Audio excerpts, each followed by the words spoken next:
ሀይ ሰላም ሰላም ውድ የቻናላችን ቤተሰቦች እንዴት ቆያችሁ? በዛሬው ቪዲዮ የምንመለከተው የ2018 የአዲስ አበባ ከተማ አስተዳደር የስድስተኛ ክፍል ከተማ አቀፍ የመልቀቂያ ፈተና ዛሬ ይፋ ሆኗል። እሱን እንዴት መመልከት እንደምትችሉ በዚህ ቪዲዮ እንመለከታለን። አዲስ አበባ ከተማ አስተዳደር የ2018 የትምህርት ዘመን የስድስተኛ ክፍል ከተማ አቀፍ ፈተና እንደሚታወሰው ከሰኔ 8 እስከ 10 2018 በከተማ ደረጃ በነበረው ከተማ አስተዳደር ባዘጋጃቸው ከ199 የመፈተኛ ጣቢያዎች ለተከታታይ 3 ቀናት ተሰጥቷል ይለናል የከተማ አስተዳደር ትምህርት ቢሮ ባወጣው መግለጫ። ሰፊው ሙሉ ሪፖርቱን ከፈተናው ጋር የተያዙ ሪፖርቶችን ቴሌግራም ላይ ገብታችሁ ማግኘት ትችላላችሁ። ቴሌግራም ቻናላችንን ዲስካውንት የምናደርጋችሁ ኮሜንት ላይ እና ዲስክሪፕሽን ላይ አለ።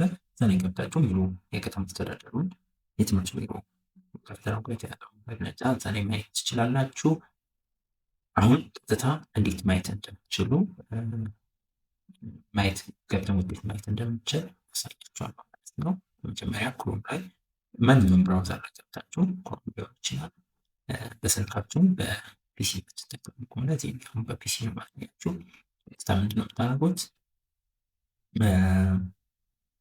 ኤኤ ዶት ሚኒስትሪ ግሬድ 6 ይሄኛውን ኤኤ ሚኒስትሪ ዶት ኢቲ ግሬድ 6 የሚል ግሬድ 8 ከሆነ የስምንተኛ ክፍል ነው። እሱ ባለፈው ሳምንት የተለቀቀው ማለት ነው። ይሄ አሁን እኛ የምንገባው ግሬድ 6 የሚለው እሱን ስገቡ ይሄ ማለት ነው። ግሬድ 6 ሚኒስትሪ ኤግዛም አዲስ አበባ ኤዱኬሽን ቢሮ ይላል። እሱ ቼክ አድርጋችሁ በመጀመሪያ ላይ ትገባላችሁ። ቀጥታ ዌብሳይቱ ላይ ትገቡ። ይህ ሰርቪስ የሚለው ቀጥታ ወደ ታች ወርዱና መጀመሪያ ላይ እችኛውን ቼክ ታደርጋላችሁ ማለት ነው። አፕዴት የሆነው የ2026 መሆኑን ቼክ ታደርጋላችሁ። 2026 የሚለው ነው የዘንድሮ መሆኑን ለማረጋገጥ ማለት ነው። ከዛ ቀጥታ ቼክ እዚህ ጋር ቀጥታ ቼክ ሪዛልት እዚህም ጋር መጣችሁ ቼክ ሪዛልት እዚህም ጋር እስካሁን የሬጂስትሬሽን ነምበር እና የመጀመሪያ የአይዲያችሁ ላይ ያለውን የመጀመሪያ ስማችሁን አስገብታችሁ ውጤት ማየት ትችላችሁ። ቀጥታ እንደገባችሁ ቼክ ማይ ሪዛልት የሚለውን ስታውቁ ያሳያችኋል። ሌላው እዚህ ጋር ኮምፕሌን ስኮር እሱም በቀጣይ ኮምፕሌን ካላችሁ ውጤት ላይ የተመለሰባችሁ ካለ የምታቀርቡበት መንገድ ነው። እሱም ቀጥሎ አሳያችኋል። ቀጥታ በቼክ ማይ ሪዛልት የሚለውን ትገባላችሁ።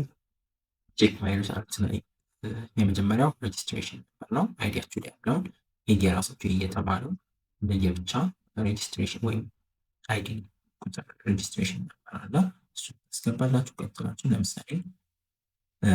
ለምሳሌ ራንደም ቁጥር ፕራይቬሲ ስለሆነ እዚያ ላይ አላሳያችሁም። እናንተ ግን የራሳችሁን የአይዲ ቁጥራችሁን እንዲሁ ታስገባላችሁ። ይሄ ራንደም ከዛ የስማችሁን የመጀመሪያ ፈርስት ኔም የመጀመሪያ ስማችሁን አይዲ ላይ እንደተጻፈው ታስገባላችሁ ማለት ነው። ለምሳሌ ዳግም ቢሆን ለምሳሌ ዳግም ከሆነ ስማ ብሩክም ከሆነ አያትም ከሆነች አለንም ከሆነች ህይወት ምናምን የመጀመሪያ ስማችሁን ማስገባት ትችላላችሁ ማለት ነው። እንዲህ ብላችሁ ከዛ ቼክ ማይ ሪዛልት ትላላችሁ። በዚህ አጋጣሚ የተፈታኝ ተማሪዎች ሁላችሁም እንደዚህ ለተፈታኝ ለተማሪዎች ወላጆች መልካም ውጤት እመኝላችኋለሁ። ጥሩ ውጤት ከሰራችሁት የተሻለ ውጤት እንዲገጥማችሁ መልካም ምኞቴን በዚህ አጋጣሚ እገልጽላችኋለሁ። ከዛ እናንተ ቼክ ሪዛልት ይህን ቼክ አድርጋችሁ ሬጂስትሬሽን ነምበር በትክክል እንደጻፋችሁና ስማችሁን እንዳስገባችሁ ቼክ አድርጋችሁ ቼክ ማይ ሪዛልት ትላላችሁ ማለት ነው። ኮምፕሌንት ቅድም ያልኳችሁ ቼክ ሪዛልቱን ቅድም ገብታችሁ ተመሳሳይ ነው። ኮምፕሌን ተጋርቡት ካለ አሁንም ሬጂስትሬሽን ነበራችሁ ምናልባት ሳብጀክት ላይ ወይ የውጤት ትክክል አይደለም የምታስቡት ነገር በሲስተም የተፈጠረ ችግር ካለ ኮምፕሌን ጋር ሬጂስትሬሽን ነበራችሁን ከዛ ትክክለኛ ስማችሁን በማስገባት የሳብጀክቱ ሲመጣላችሁ እዛ ላይ ኮምፕሌን ማቅረብ ትችላላችሁ። በድጋሚ ለተፈተኑ ተማሪዎች እንዲሁም ወላጆች በአጠቃላይ መልካም እድል እመኛለሁ። ቴሌግራም ጆይን ማድረግ እንዳትረሱ። ከዛ ከፈተና ጋር የተያዙ ሙሉ መረጃውን እዛ ላይ ሊንኩንም የፈተና ሊንኩንም እዛ ላይ የውጤት ማያውን ሊንክ እዛ ላይ ማግኘት ትችላላችሁ።